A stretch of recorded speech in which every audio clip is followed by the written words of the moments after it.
Comment créer un tableau sur Excel avec une cellule avec séparation diagonale pour les lignes et les colonnes. Et c'est juste après ça.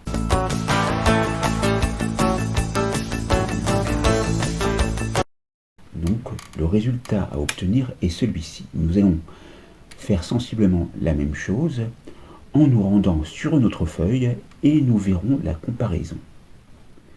Donc ici, je vais faire sur une nouvelle feuille et je vais commencer par créer mon tableau en mettant donc les années de 2001 à 2018. Donc pour ce faire, j'appuie sur 2001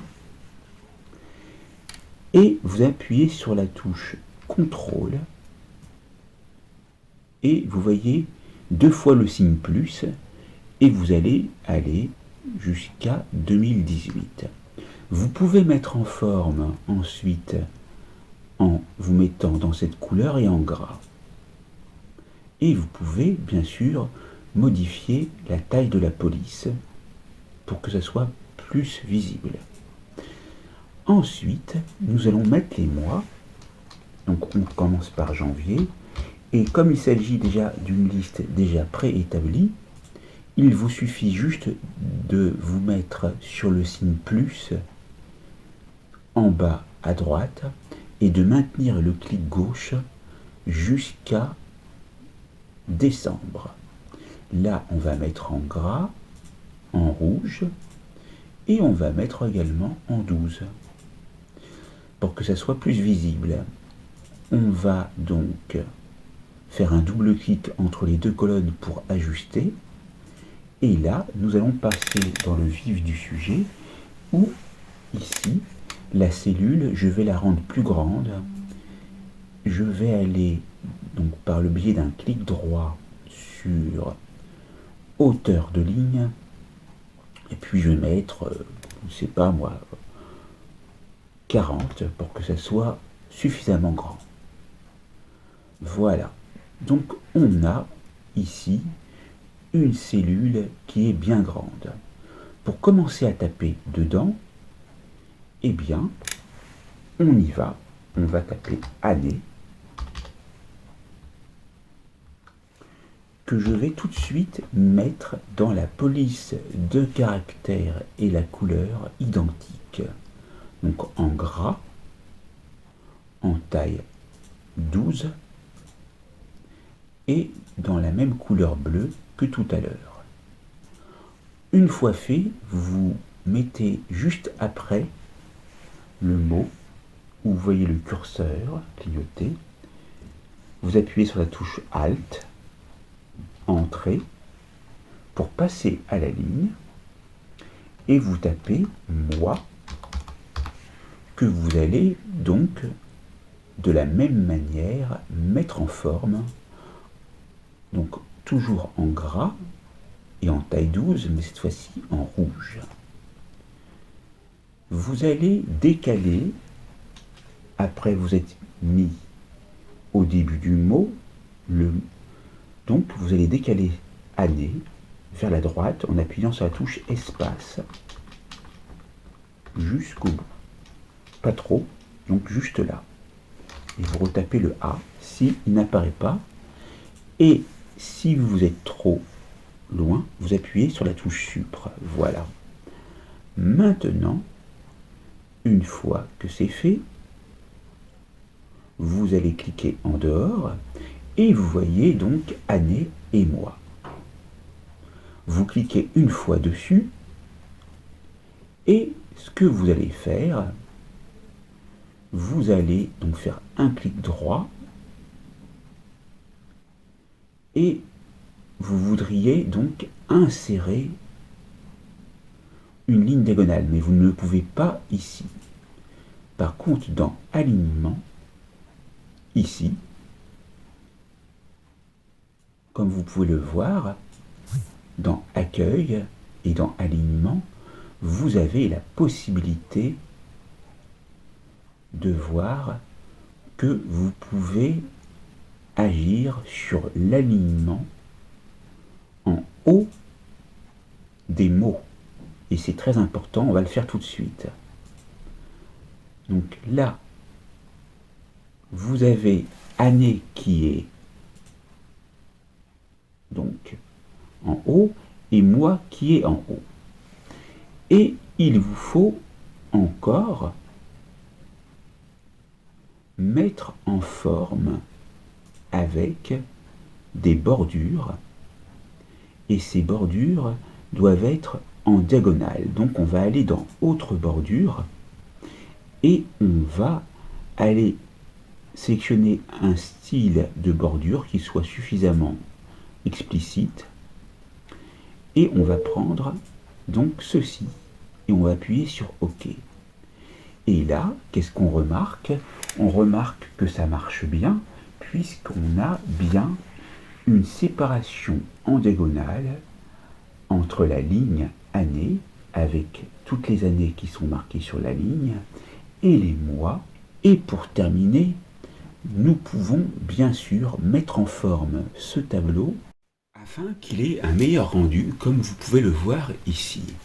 Donc, je vais vous montrer comment on fait ceci pour avoir des bordures bien épaisses.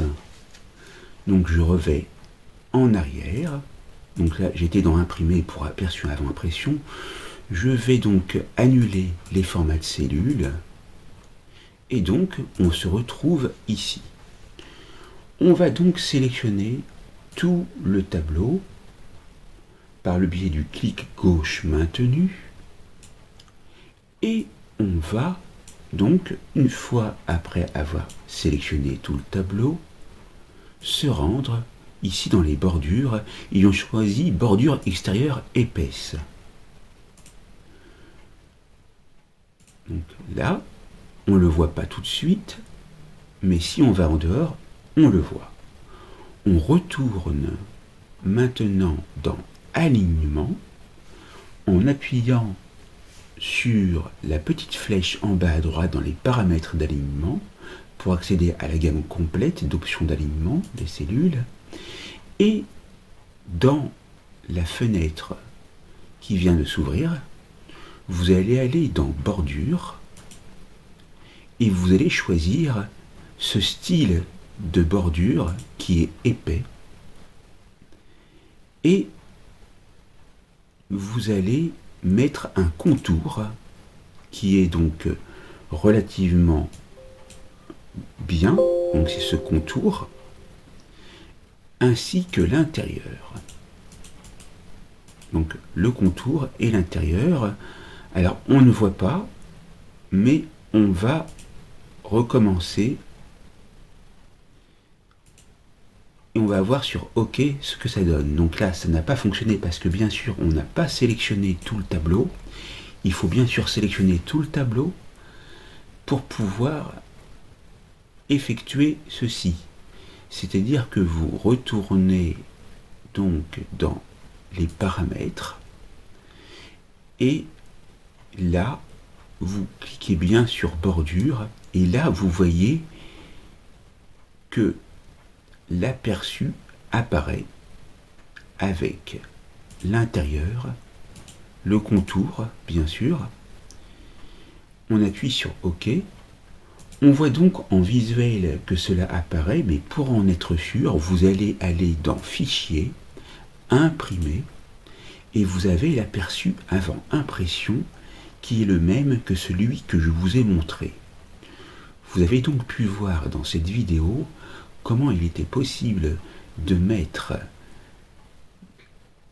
la cellule de titre, de ligne et de colonne séparées en diagonale avec la mise en forme complète du tableau. Il ne vous restera donc plus qu'à remplir les cellules du tableau et vous pouvez faire ça avec un autre tableau, le vôtre. Là, on remarque qu'il y a une colonne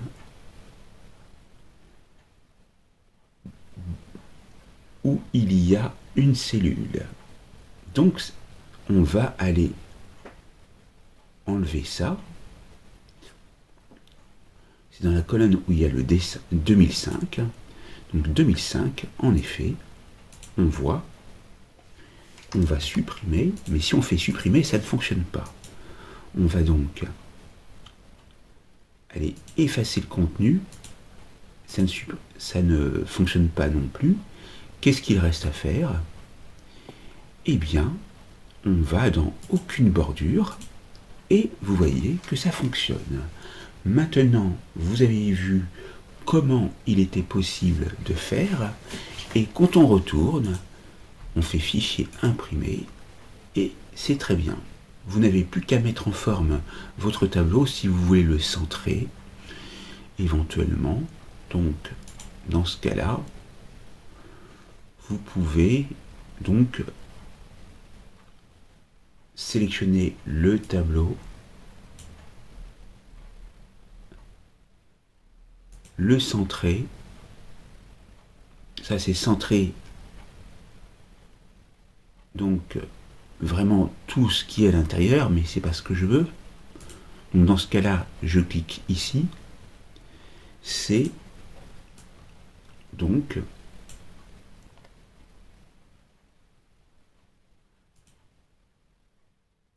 on peut donc aligner au centre. C'est ce que je voulais vous montrer pour que donc les en-têtes de ligne soient mieux centrées. Et vous pouvez aussi avoir un aperçu et impression dans accueil et impression, et avoir un aperçu avant impression plein écran. Et c'est encore mieux. Et la différence, c'est que vous avez aussi aperçu et impression, et vous avez donc toutes les options à côté. Après, il ne vous reste plus qu'à enregistrer votre résultat et à l'imprimer si vous le souhaitez. Voilà, la formation est terminée. C'est à vous.